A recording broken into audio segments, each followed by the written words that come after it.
ṣe rí àti bó ṣe wà ní ìsẹ̀yìn bó ṣe dà. Mo rí pó yẹ kí n fògo ṣe bó ṣe tọ́.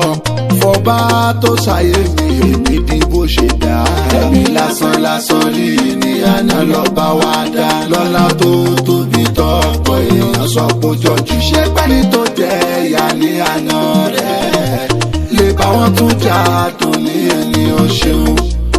Ọlọ́run mi ṣeun mo ń ṣọpẹ́ ọ̀pọ̀ àánú rẹ̀ lọ́rọ̀ mi fà. Alhamdulillah ó ṣeun mo dúpẹ́ títí ní ìmàmọ́pẹ́ wa. Olórí ayé oko tó gbáyé rọ. Allah.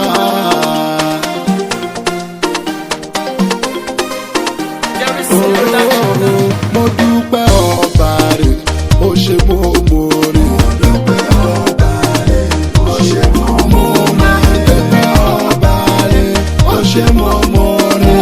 Dúpẹ́ ọba rẹ̀ ó ṣe mo mọ̀ọ́rẹ́. Lórí ayé mo mọ̀ọ́rẹ́ ẹni dá mi tó jẹ́ káyé mi ò ní gbọ̀ngbọ̀n pẹ̀lú àdùn.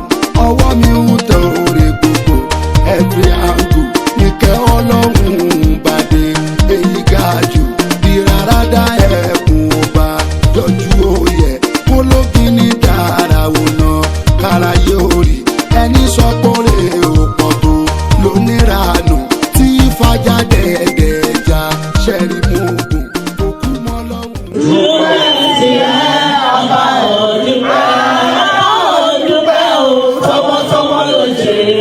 Dúpẹ́ tiẹ̀ ọba òdúpẹ́. Abiyamọ tó gbé ní kò ṣàkó ṣàlọ. Abiyamọ tó gbé ní kò ṣàkó ṣàlọ. Ọba ọmọ wọn ò dàbọ̀ rárá. Fẹ́mi Adébáyọ̀ oríire rẹ̀ ó ṣe.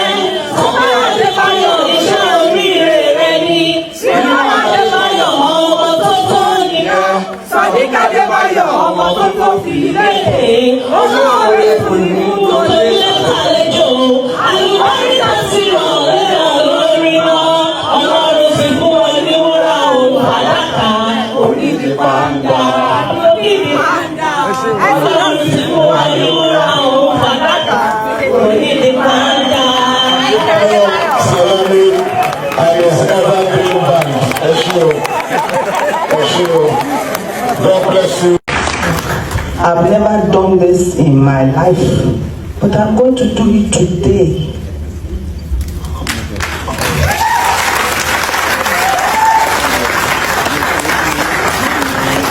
Ọkùnrin lóbi ẹ ṣé mo dúpẹ́. I am very, very grateful from the bottom of my heart. You did not only touch me, you did not only touch my heart. You've touched a lot of people. Mrs. Toke Benson, representing the Lagos State Governor, Babajide Sanwo-Olu here. Let me also stand on the existing protocol, not to waste our time. Yeah. I don't know what to start saying. Mi tiẹ̀ mọ̀, mi mọ̀ bí tí máa bẹ̀rẹ̀.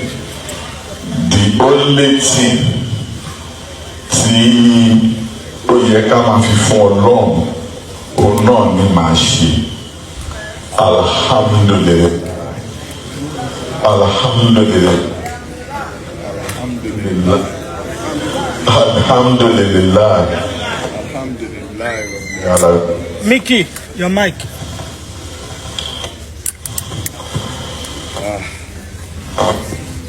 Fún mic yẹn já o. Let's try this.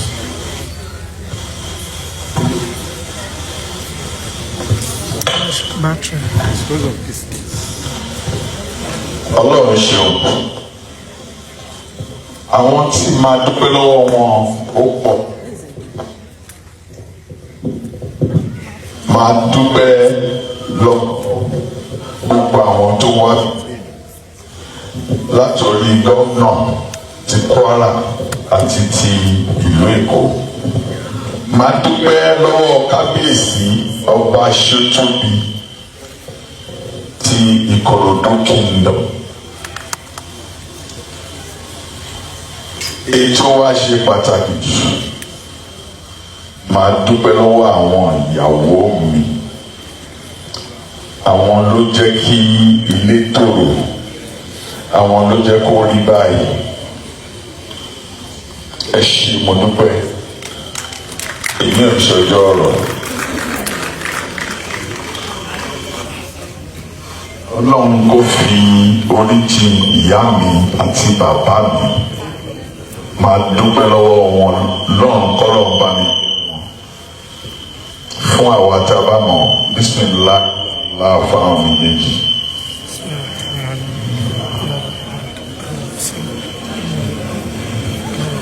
Àwọn náà parí iṣẹ́ tó fi rí báyìí. Àwọn náà parí iṣẹ́. Ó jẹ́ fún irú wa yìí náà ká parí iṣẹ́ lẹ́ẹ̀dẹ̀ àwọn ọmọ wa. Alhamdulillah. Ọlọ́run kó bá fọ̀rún kẹ́ wọn. Máa dúpẹ́ lọ́wọ́ gbogbo àwọn colleague mi pátápátá látòkè délẹ̀. Látòrí ọmọọba Jídé Kòsọ́kọ́ àti àwọn yòókù mi lè máa dárúkọ kọ̀ọ̀kan. Àtijọ́ ń bọ̀ láti ilẹ̀ nínú ojúmọ́ra wa, nínú ká sọ̀rọ̀ síra wa, nínú gbogbo ẹ̀ pátápátá. Ó ti wá dẹ̀dẹ̀ gbogbo wa àdọ́.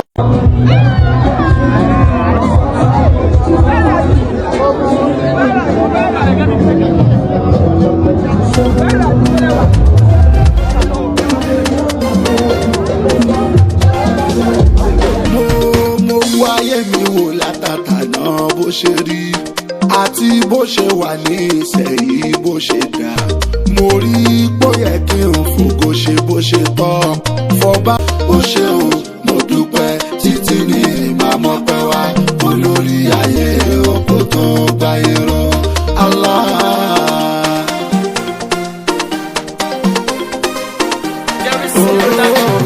Mo dúpẹ́ ọba rẹ̀ ó ṣe mo rè. Mo dúpẹ́ ọba rẹ̀ ó ṣe mo rè. Dúpẹ́ ọba rẹ̀ ó ṣe mo rè. Dúpẹ́ ọba rẹ̀ ó ṣe mo rè. Lórí ayé mo rè ẹni dá mi tó jẹ́ káyé mi ò ní gbọ̀ngbọ̀n pẹ̀lú àdùn. Ọwọ́ mi ń tẹ òrè gbogbo every angle. Ìkẹ́ Ọlọ́run bàdé èyí ga jù. Ìràràdà ẹ̀kún ọba yọjú òye. Kólógì ní dára wò náà kára yóò rí. Ẹni sọ pé òpọ̀ tó lóníranù tí fàjà dẹ̀ẹ̀dẹ̀ẹ̀jà ṣẹ̀rí mọ́gùn. Òkú mọ́ lọ́hùn ò lè rí ọwọ́ rẹ̀ tó bá rí lára ènìyàn kan lẹ́gbẹ̀ẹ́ rẹ̀. Ẹ̀jẹ̀ ń kígbe, ẹ̀jẹ̀ ń kígbe, ẹ̀jẹ̀ ń kígbe. Ara tọ̀ta tó nílẹ̀ fàyè mi dání ti dùnú kí n dúpẹ́ rẹ̀ mo dúpẹ́ ọba. The celebration of Oga Bello at 60. How do you feel? Well, I'm very happy. This is our father, and the thing of joy when you're celebrating, the achievement of your father, for 60 years. I mean, Oga Bello has done 60 years, but his work, he's done great things for 60 years, and I'm very happy and delighted to be here. All right. One word for Oga Bello tonight.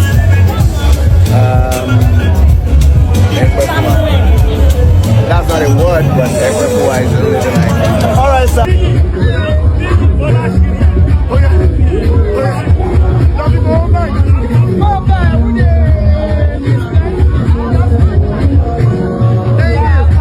Kí ni bí gangan ṣe sọ tí akutuku hun níbi premier movie Oga Bello tó fi ń celebrate 60 years on stage wọn. Ẹ wo bá mi náà.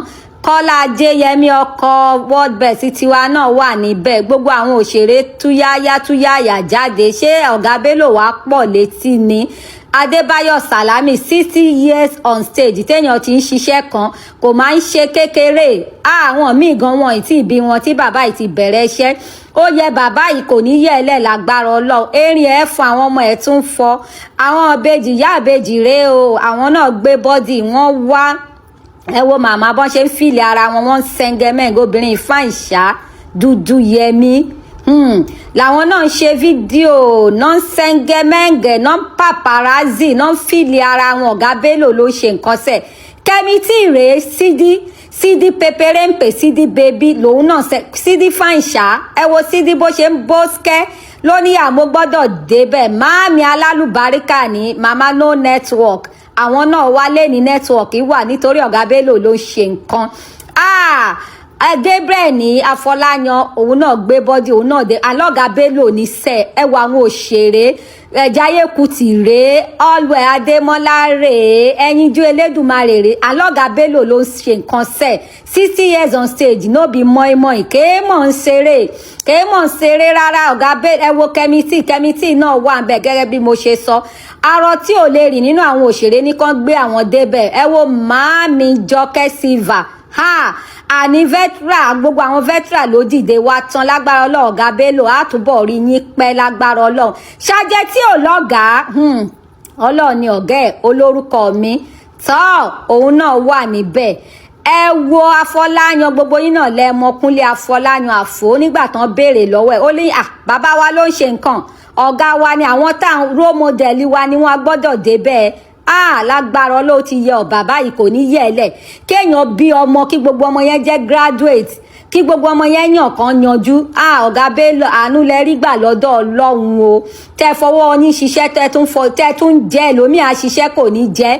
ibí ni Àjọkẹ́ tó re Mẹ́kà ti sọ pé Ọ̀gá Bello ló sọ òun di aṣẹ́wó tó re Mẹ́kà aṣẹ́wó tó re universe ṣe mọ̀ pé Ọ̀gá Bello ló feature ẹ̀ nínú eré yẹn tó sọ ọ́ di ìlú mọ̀ọ́ká ẹ wo àwọn èèyàn náà Ọ̀gá Bello lágbára Ọlọ́run ẹ ṣe 120 years on stage lágbára Ọlọ́run jígbí lẹ máa wà lágbára Ọlọ́run àní fi yín ṣàwátì àní fáwọn ọmọ yín ṣàwátì àní fi irú àwa yìí náà ṣàwátì àwọn olólùfẹ́ yín pátápátá Bukky Right náà wà ń bẹ̀ òun àti Jìgan ibí ni Jìgan ti ń kí tí Bukky Right ò bá wá ta ló fẹ́ wá ẹ wo bà mí ibí ni bàbá oníkan ti dé ibí náà ti ń ṣọ́wọ́ àwọn ibí ni bàbá tán ti ń rọ́ṣà àwọn ẹ má bínú èbó yẹn kò já garaga ẹ ṣáà bá mi lò ó bẹ́ẹ̀ wo bí tán ti ń rọ́ṣà àwọn ni bàbá ń bọ̀ náà tẹ̀lẹ̀ jẹ́ ọba máa ń tẹ̀lẹ̀ jẹ́ ni ẹ wo Mercy Aigbe òun náà sọ pé ọ̀gá ló ń ṣe nǹkan àwọn role model wa ni wọ́n ẹṣin tí wọ́n làwa ń wò sáré